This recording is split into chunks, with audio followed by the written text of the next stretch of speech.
Dr. Sarah Mitchell never imagined that her medical training at Johns Hopkins would one day save Navy SEALs in the mountains of Afghanistan. She had volunteered for the Military Medical Corps after losing her brother in Iraq, determined to bring healing where others brought destruction. Her hands, trained to perform delicate surgeries, now carried the weight of a heavy medical bag through hostile territory. The morning of September 15th started like any other patrol. Sarah walked behind Team Alpha, her boots crunching on the rocky terrain of the Hindu Kush Mountains. The SEALs moved with practiced silence, their weapons ready, their eyes scanning every shadow and crevice. Sarah's job was simple: stay back, stay safe, and be ready to save lives when things went wrong. She had done this dozens of times before, treating everything from minor cuts to life-threatening injuries. Team Alpha consisted of 8 elite warriors led by Commander Jake Rodriguez, a veteran with 15 years of experience. There was Murphy, the team's communications specialist who could reach anyone, anywhere in the world. Thompson handled explosives with the precision of a watchmaker. Davis was their sniper, able to hit targets from distances that seemed impossible. Williams served as their scout, reading the terrain like a book written in his native language. Martinez was their heavy weapons expert, carrying firepower that could stop vehicles. Jackson was their medic, though Sarah's advanced training often made her the primary medical officer. Finally, there was Carter, the youngest member of the team, eager to prove himself worthy of the SEAL trident he wore with pride. Their mission was reconnaissance. Intelligence suggested that a high-value target, a Taliban commander responsible for coordinating attacks against coalition forces, was operating from a compound hidden in these mountains. The team's job was to locate the compound, gather intelligence, and report back. It was supposed to be a quiet operation, in and out, without detection. Sarah had grown close to these men over the months of deployment. They treated her not as an outsider, but as family. They shared their rations with her, told jokes to keep her spirits up during long marches, and protected her with a fierce loyalty that touched her heart. In return, she had saved their lives more times than she could count. When Thompson caught shrapnel in his leg from an improvised explosive device, Sarah worked for 3 hours to remove every piece while under enemy fire. When Davis suffered a severe allergic reaction to something he ate in a local village, Sarah's quick thinking with an epinephrine injection saved his life. The team had been moving since dawn, following a narrow mountain path that locals claimed led to the suspected compound. The altitude made breathing difficult, and the weight of their equipment slowed their progress. Sarah's medical bag, packed with everything from bandages to surgical instruments, seemed to grow heavier with each step. She had learned to distribute the weight carefully, but after 6 hours of hiking, every muscle in her body ached. Commander Rodriguez called for a break near a cluster of large rocks that provided some shelter from the wind. The men spread out in a defensive pattern, while Sarah checked her supplies. She always did this during breaks, making sure she had everything needed for potential casualties. Her bag contained morphine for pain, antibiotics to prevent infection, surgical tools for emergency operations, IV bags for fluid replacement, and dozens of other medical supplies that could mean the difference between life and death. The silence of the mountains was both beautiful and ominous. Sarah had learned to appreciate these quiet moments, knowing how quickly they could be shattered by gunfire. She looked at the faces of the SEALs around her, each man lost in his own thoughts. Some cleaned their weapons with methodical precision. Others studied maps or checked their communication equipment. A few simply stared at the horizon, their minds focused on the mission ahead. Williams, the scout, returned from a forward position with troubling news. He had spotted movement near the suspected compound, but something felt wrong. There were too many people moving around, and they appeared to be armed with more sophisticated weapons than typical Taliban fighters. Commander Rodriguez studied the intelligence reports again, his face growing more serious with each passing minute. The original plan called for the team to observe the compound from a distance and report their findings. However, the increased activity suggested that waiting might not be an option. If the Taliban commander was preparing to move, this might be their only chance to gather the intelligence they needed. Commander Rodriguez made the difficult decision to move closer, despite the increased risk. Sarah felt her heart rate increase as they prepared to move out. She had been in dangerous situations before, but something about this mission felt different. The SEALs seemed more tense than usual, their movements more cautious. She checked her medical supplies one more time, ensuring everything was secure and easily accessible. Her hands trembled slightly as she closed the bag, a sign of the adrenaline beginning to flow through her system. The team moved forward in single file, using the natural cover of rocks and sparse vegetation to avoid detection. Sarah stayed in the middle of the formation, protected by the SEALs in front and behind her. The path became steeper and more treacherous as they climbed higher into the mountains. Loose rocks threatened to send them tumbling down the mountainside, and the thin air made every breath a conscious effort. After another hour of careful movement, they reached a position that provided a clear view of the compound below. Commander Rodriguez used his binoculars to study the target while the other team members established security positions. Sarah found herself holding her breath as she waited for his assessment. Through her own binoculars, she could see a collection of buildings surrounded by walls and guard towers. Armed men moved between the structures with purpose and discipline that suggested military training. Commander Rodriguez's expression grew grim as he continued his observation. There were far more enemy fighters than intelligence had indicated, and their equipment appeared to be much more advanced than expected. What was supposed to be a simple reconnaissance mission was rapidly becoming something much more dangerous. He gathered his team leaders to discuss their options, while Sarah waited nervously nearby. The decision was made to continue the mission despite the increased risk. They needed the intelligence, and this might be their only opportunity to gather it. However, they would need to get much closer to the compound than originally planned. This meant moving through terrain that offered little cover and getting within range of enemy sentries. Sarah felt a cold knot form in her stomach as she realized what this meant. As the team prepared to move to their final observation position, Sarah noticed something that made her blood run cold. Through her binoculars, she spotted a group of children playing near one of the buildings inside the compound. The presence of civilians, especially children, changed everything. If a firefight broke out, innocent lives would be at risk. She immediately reported this to Commander Rodriguez, who acknowledged the information with a heavy heart. The team's movement toward the final position required them to cross an open area with minimal cover. They would have to move one at a time, using speed and timing to avoid detection. Sarah watched as each SEAL sprinted across the exposed ground, her heart pounding with each successful crossing. When her turn came, she ran faster than she had ever run before, her medical bag bouncing against her back with each step. They reached the final observation position just as the sun began to set, casting long shadows across the compound below. From this distance, they could clearly see the layout of the buildings, the positions of guards, and the movement of people within the walls. Commander Rodriguez began documenting everything they observed, while his team members noted defensive positions and potential weaknesses in the compound's security. Sarah found herself studying the faces of the people below through her binoculars. These were the enemy, the people they had been sent to gather intelligence about, but they looked so ordinary. Men talking and laughing, children playing games, women carrying water and tending to daily tasks.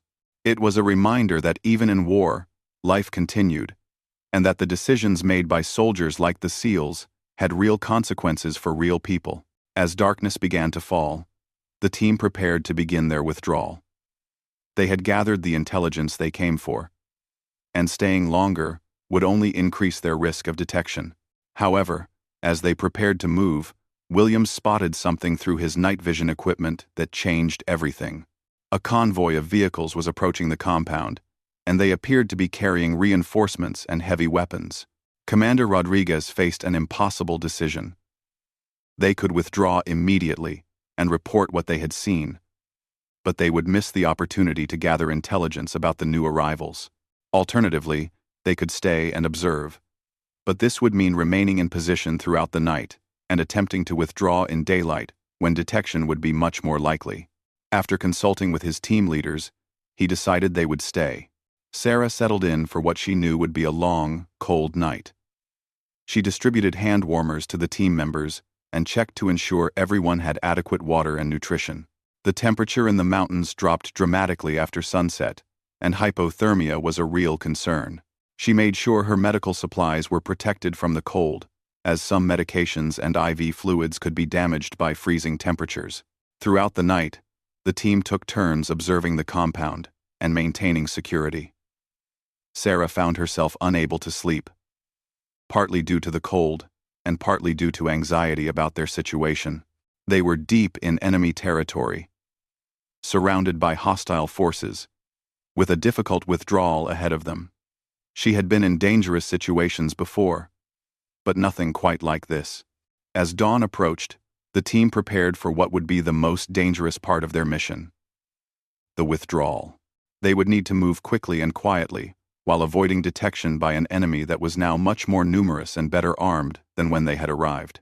Commander Rodriguez reviewed the withdrawal route one more time, identifying potential ambush sites and escape routes. Sarah packed her medical bag carefully, making sure everything was secure but easily accessible. She had a feeling that before this day was over, her medical skills would be put to the test in ways she had never experienced. The SEALs around her made their final preparations with the calm professionalism that had made them legendary. But she could see the tension in their faces. They all knew that getting out alive would require skill, luck, and perhaps a miracle. The team began their movement just as the first light of dawn painted the eastern sky pink and gold. They moved in the same single-file formation they had used during their approach, but now they were moving away from the compound and toward the extraction point where helicopter support would be waiting.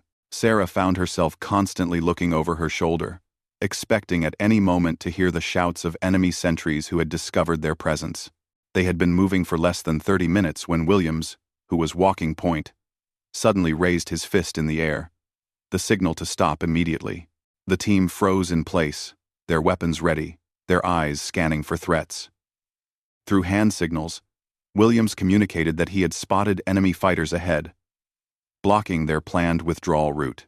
Commander Rodriguez quickly moved forward to assess the situation, while the rest of the team maintained security. The news was not good.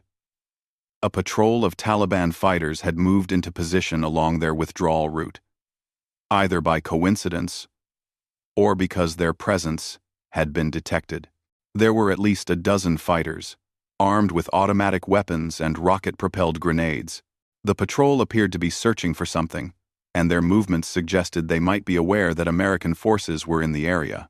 Commander Rodriguez faced another difficult decision. They could attempt to find an alternate route, but this would take them through terrain that was even more dangerous and would delay their arrival at the extraction point. Alternatively, they could attempt to eliminate the enemy patrol, but this would certainly alert other forces in the area to their presence. After a brief consultation with his team, he decided they would try to find an alternate route. The alternate route took them along a narrow ridge that provided good concealment but was extremely treacherous to navigate. One wrong step could send someone tumbling hundreds of feet down the mountainside. Sarah found herself moving more slowly than she would have liked. But she knew that speed was useless if it resulted in injury or death. The medical bag on her back seemed to grow heavier with each step, and the thin mountain air made breathing increasingly difficult. They had been following the ridge for almost an hour when disaster struck. Martinez, the heavy weapons specialist, stepped on a loose rock that gave way beneath his weight.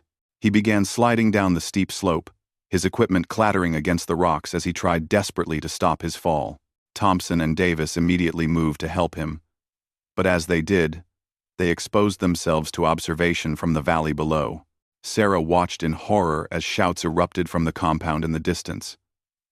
Their presence had been discovered, and enemy forces were already beginning to mobilize in response.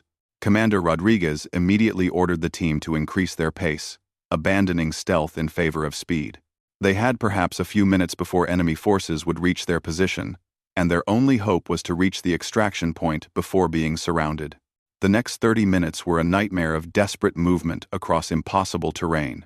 The SEALs pushed themselves beyond normal human limits, carrying their wounded teammate and all their equipment while navigating rocks, cliffs, and narrow passages that would have challenged experienced mountain climbers. Sarah found reserves of strength and endurance she never knew she possessed. driven by the knowledge that failure meant death or capture for all of them.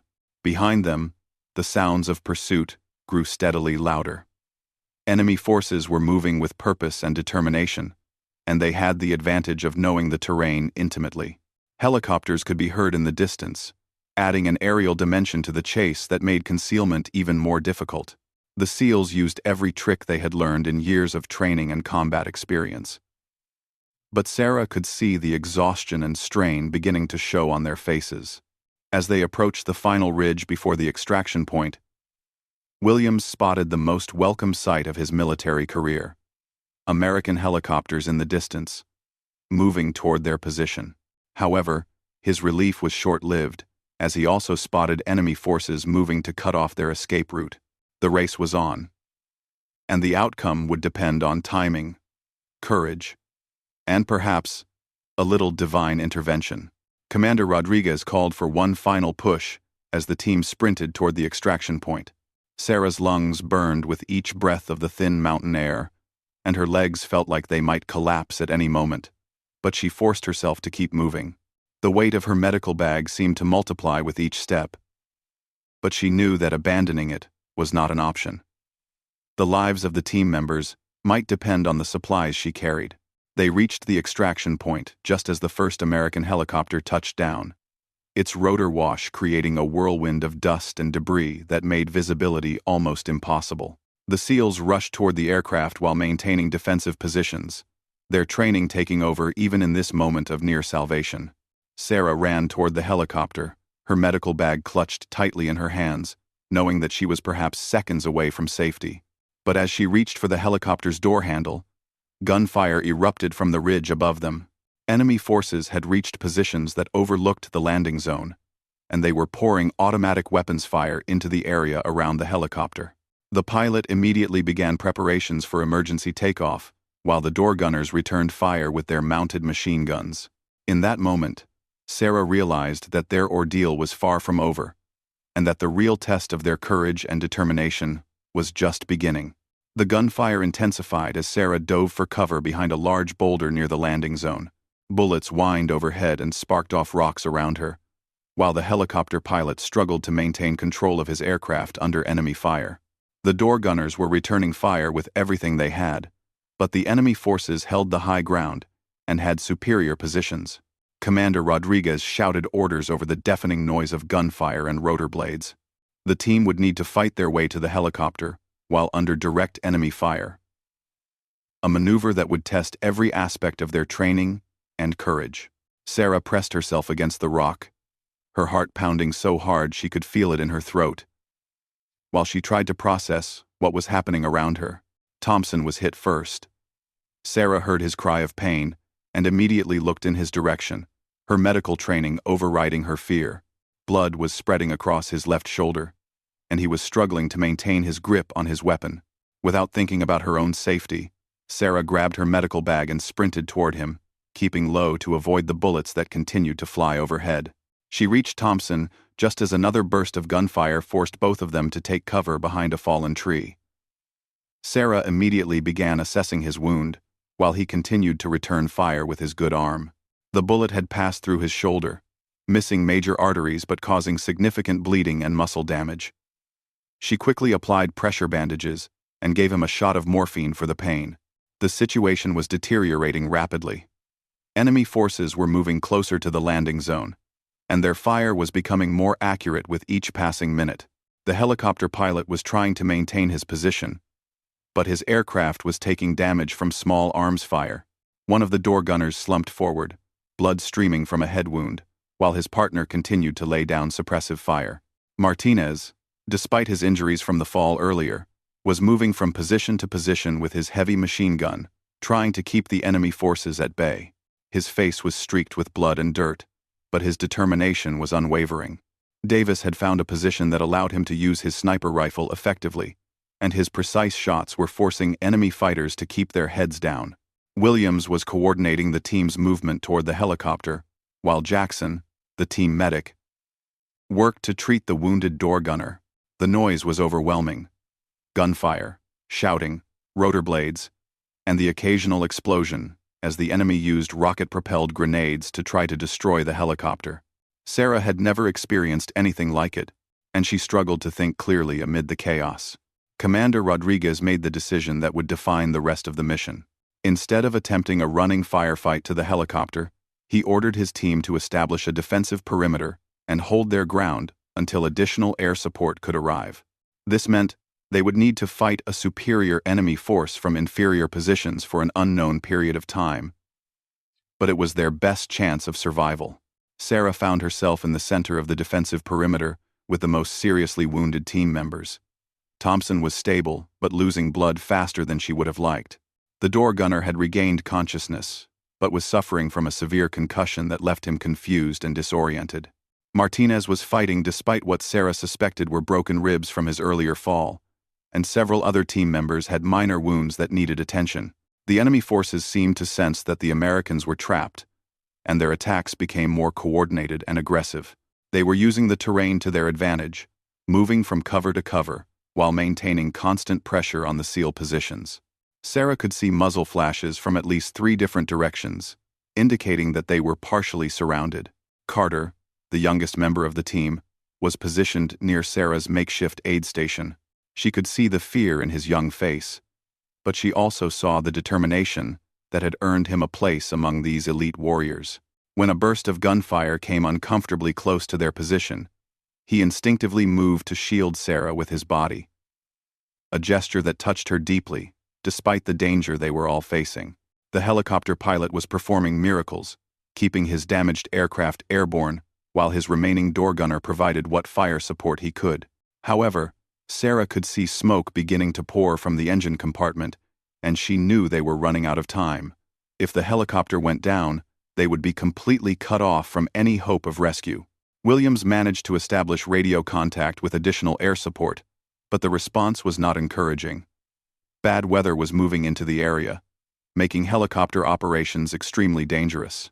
Fixed-wing aircraft were available, but their ability to provide close air support in the mountainous terrain was limited. The team would need to hold their positions for at least another hour before help could arrive. Sarah realized that an hour might as well be a lifetime under these conditions. The team was already running low on ammunition. Several members were wounded, and the enemy forces seemed to have unlimited reinforcements. She began to prepare for the worst-case scenario, organizing her medical supplies for mass casualty treatment and preparing to defend her patients if the perimeter was overrun. The next 20 minutes tested everyone's limits. Davis ran out of sniper ammunition and was forced to engage targets with his sidearm. Martinez's machine gun jammed at a critical moment, leaving a gap in their defensive fire that the enemy immediately tried to exploit. Jackson was hit in the leg while moving between wounded team members, adding another casualty to Sarah's growing list of patients. Sarah found herself treating wounds she had only read about in medical textbooks. A piece of shrapnel had opened a gash in Murphy's scalp that required emergency sutures while he continued to operate his radio equipment. Williams had burns on his hands from an overheated weapon barrel, but he refused pain medication because it might affect his ability to coordinate the team's defense. The sound of incoming artillery shells added a new dimension to the nightmare. The enemy forces had brought up mortars and were walking their fire closer to the American positions with each salvo. The explosions shook the ground and filled the air with deadly fragments of hot metal that could kill or maim anyone caught in the open. Commander Rodriguez was everywhere at once, moving from position to position to encourage his men and coordinate their defense. Sarah watched him in amazement as he exposed himself to enemy fire again and again to ensure that his team maintained effective defensive positions. A piece of shrapnel cut his cheek, leaving a trail of blood down his face, but he seemed oblivious to the wound. The helicopter pilot finally had to make the decision that everyone had been dreading. His aircraft was too badly damaged to remain airborne much longer, and staying would only result in the loss of the helicopter and its crew without helping the ground team. With a final burst of covering fire from his door gunner, he lifted off and disappeared over the ridge, leaving the SEALs alone on the mountainside. Sarah felt a moment of despair as she watched their lifeline disappear into the distance. The sound of the rotors faded, replaced by the continued crack of gunfire and the shouts of enemy fighters who were growing bolder with each passing minute. She looked around at the wounded men in her care, and realized that she might be treating them for the last time. However, the departure of the helicopter also seemed to galvanize the team. Without the hope of immediate rescue, they settled into a determined defense that drew on years of training and combat experience. Each man knew his role, and they began to function as a single unit with a shared purpose: survive until help arrived, no matter what the cost. Davis found a cache of enemy ammunition during a brief lull in the fighting, and managed to resupply his sniper rifle. His first shot, after resuming his position, eliminated an enemy machine gunner who had been causing particular problems for the team. The psychological effect of the precise shot seemed to shake the enemy's confidence and bought the Americans precious minutes of reduced pressure. Sarah realized that she was no longer just treating wounds but was becoming part of the team's defensive effort. When Carter was forced to reload during an enemy assault, she handed him fresh magazines without being asked. When Thompson needed help adjusting his position to get a better angle of fire, she helped him move despite his wounded shoulder.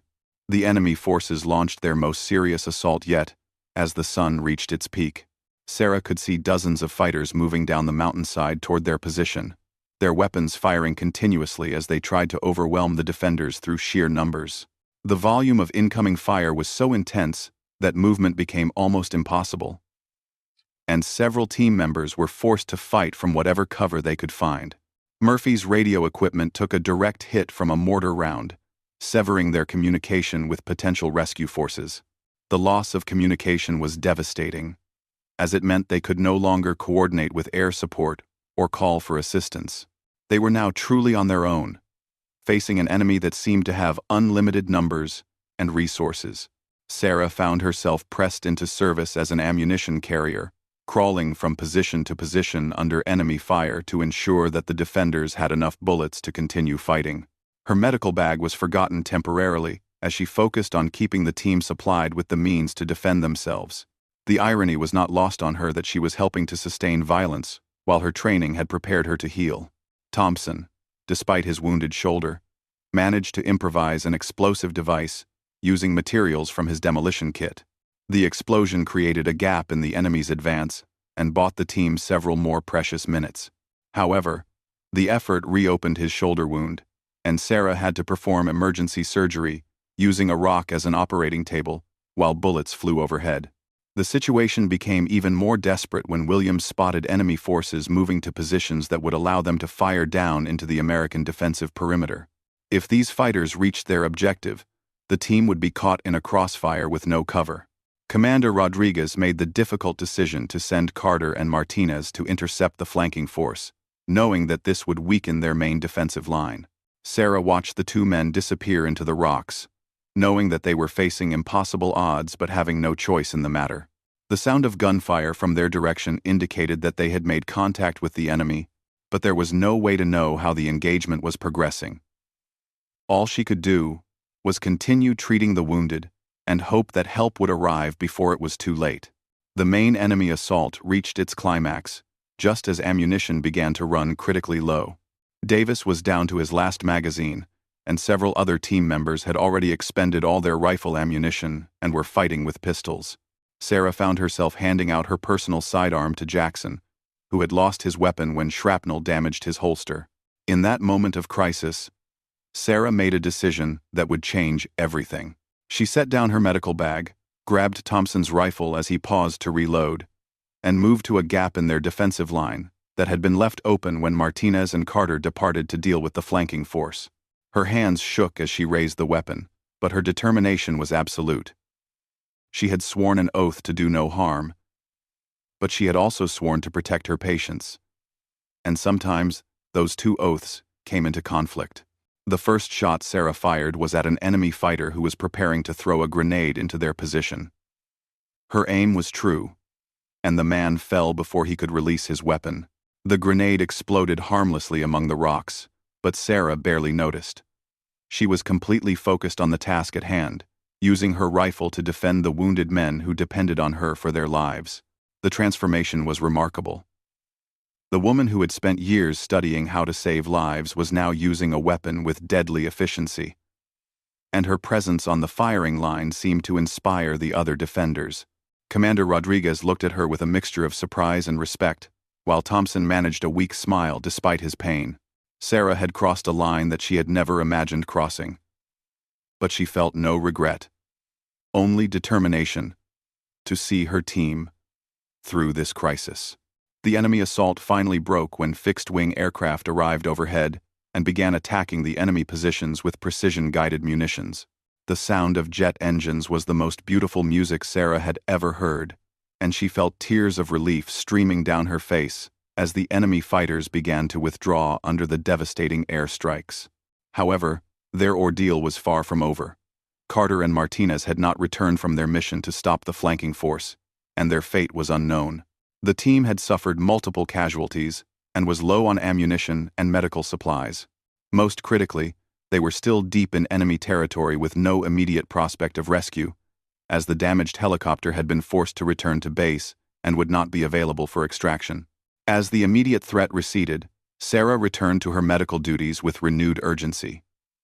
She needed to stabilize the wounded team members for what might be a long wait for rescue, and she had to do it with supplies that were running dangerously low. The rifle that had served her so well in combat was set aside as she picked up her medical bag once again. But something fundamental had changed in her relationship with the team and with herself.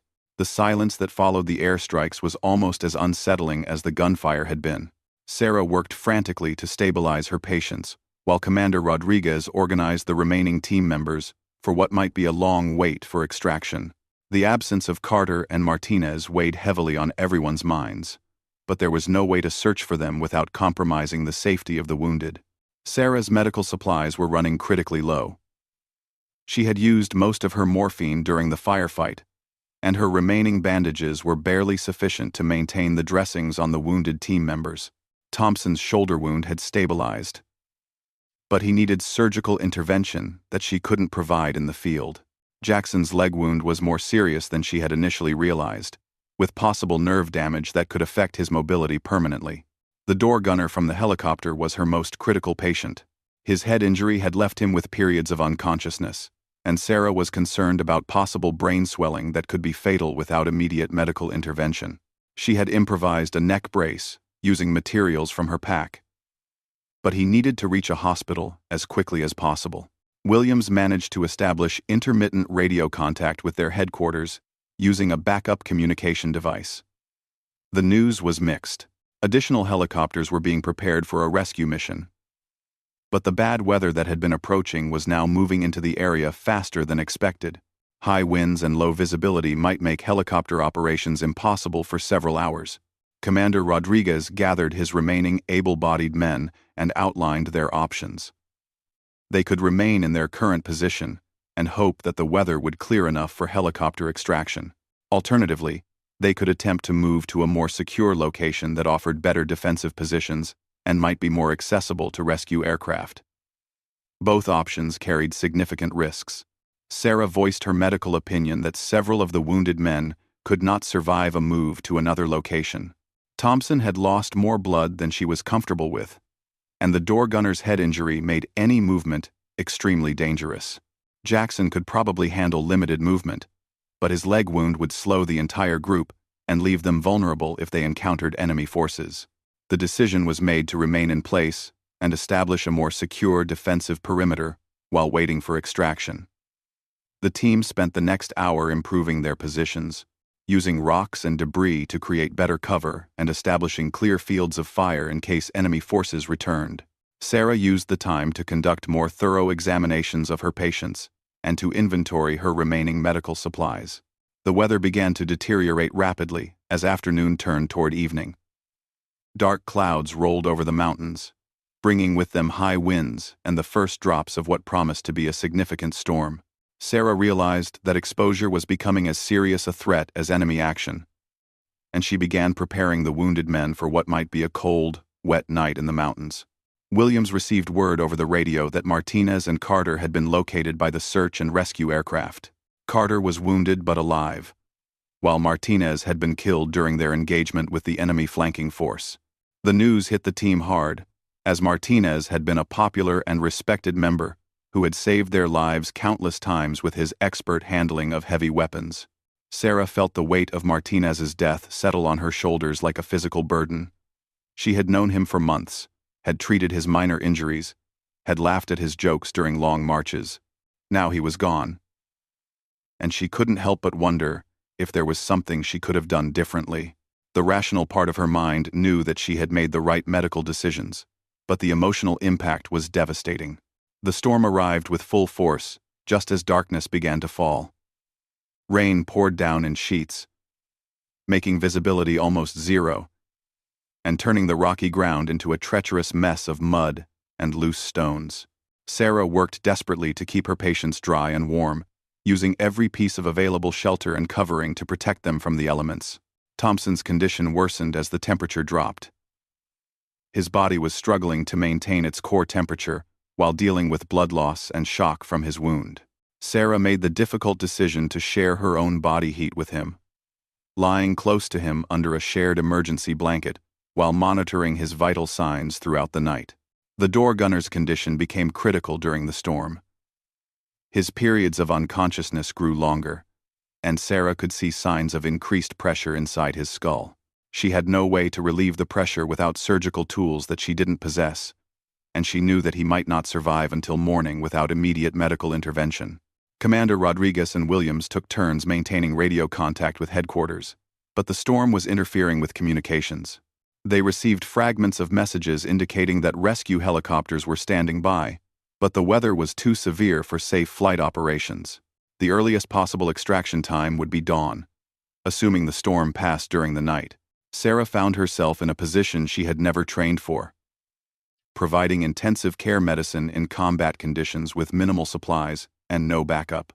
She was making life and death decisions based on incomplete information and limited resources, knowing that the wrong choice could cost someone their life. The responsibility was overwhelming, but she forced herself to focus on the immediate needs of her patients. Jackson's condition remained stable throughout the night, but Sarah was concerned about signs of infection beginning to develop in his leg wound. She had used most of her antibiotics on other patients, and she knew that infection in the field could quickly become life-threatening. She cleaned and redressed his wound as best she could with her limited supplies, hoping that it would be enough to prevent serious complications. The storm gradually passed during the early hours of the morning, leaving behind a landscape transformed by rain and wind. The rocky positions that had provided cover during the firefight were now slippery and treacherous, but the clearing sky offered hope that helicopter extraction might finally be possible. Williams established clear radio contact with rescue forces just as the sun began to rise.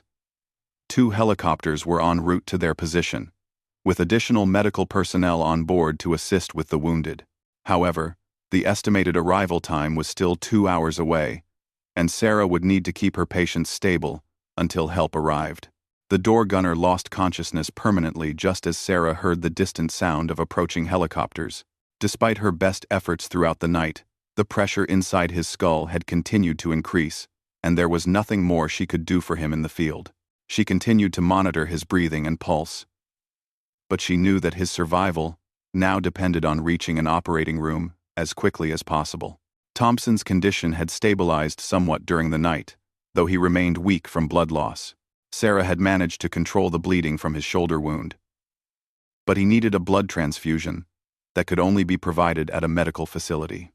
His lips were pale, and his pulse was weaker than she would have liked, but he was conscious and responsive. The sound of helicopter rotor blades grew steadily louder, and Sarah felt a surge of relief that she had not experienced since the beginning of their ordeal. However, she also felt a strange reluctance to leave the mountain where so much had happened. She had discovered capabilities and strengths within herself that she had never known existed, and she had formed bonds with the team members that went beyond professional relationships. Commander Rodriguez organized the team for extraction, ensuring that the wounded would be loaded first and that the remaining team members would provide security during the evacuation. Sarah gathered her medical equipment and prepared to transfer care of her patients to the medical personnel on the rescue helicopters, though she knew she would accompany them to ensure continuity of care. The first helicopter touched down in a whirlwind of dust and debris, and Sarah watched as a team of paramedics rushed toward their position. She quickly briefed them on each patient's condition and the treatment that had been provided, while helping to load the wounded men into the aircraft. The professionalism and efficiency of the rescue team was impressive. But Sarah felt a sense of loss as she relinquished responsibility for patients she had fought so hard to save. Thompson squeezed her hand as he was loaded into the helicopter, his eyes conveying gratitude that words could not express. Jackson managed a weak smile and a thumbs-up sign that told her he was going to be fine. The door gunner was unconscious but breathing, and Sarah knew that his survival would depend on the skill of surgeons at the medical facility where he would be taken. Carter was brought to the landing zone by the crew of the second helicopter, his arm in a makeshift sling but his condition stable. Sarah quickly examined his wounds and determined that he would recover fully with proper medical treatment. The reunion between Carter and the rest of the team was emotional, with grown men openly weeping as they embraced their youngest member.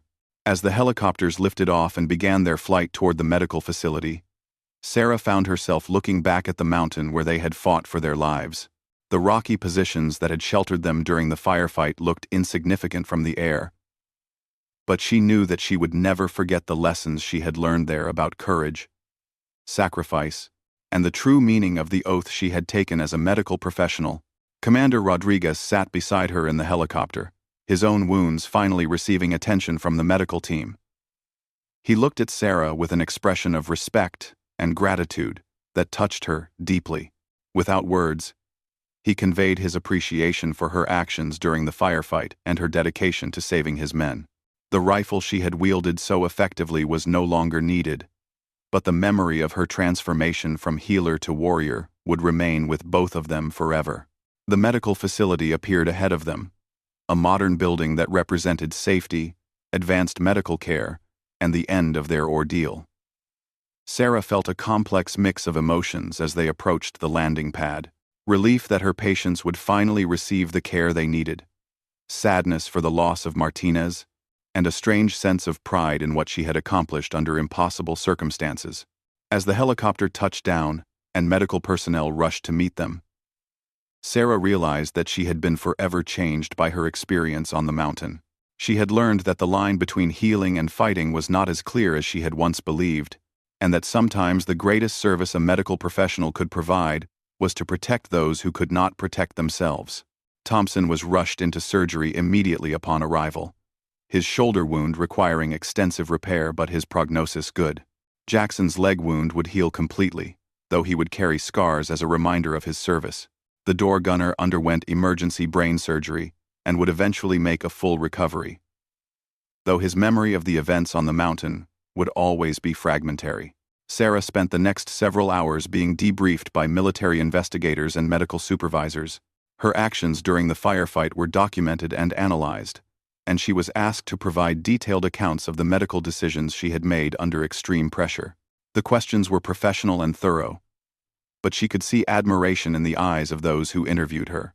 Commander Rodriguez visited her before he was discharged from the medical facility. His facial wound had been cleaned and sutured, leaving only a thin line that would fade with time. He thanked her formally for her service to his team, but his words carried an emotional weight that formal language could not fully convey. He told her that she had earned the respect and gratitude of every SEAL who had been on that mountain, and that her actions had saved lives that would otherwise have been lost.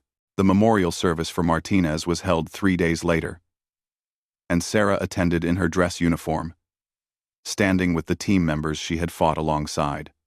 The ceremony was both heartbreaking and inspiring, honoring a man who had given his life in service to his country and his brothers in arms.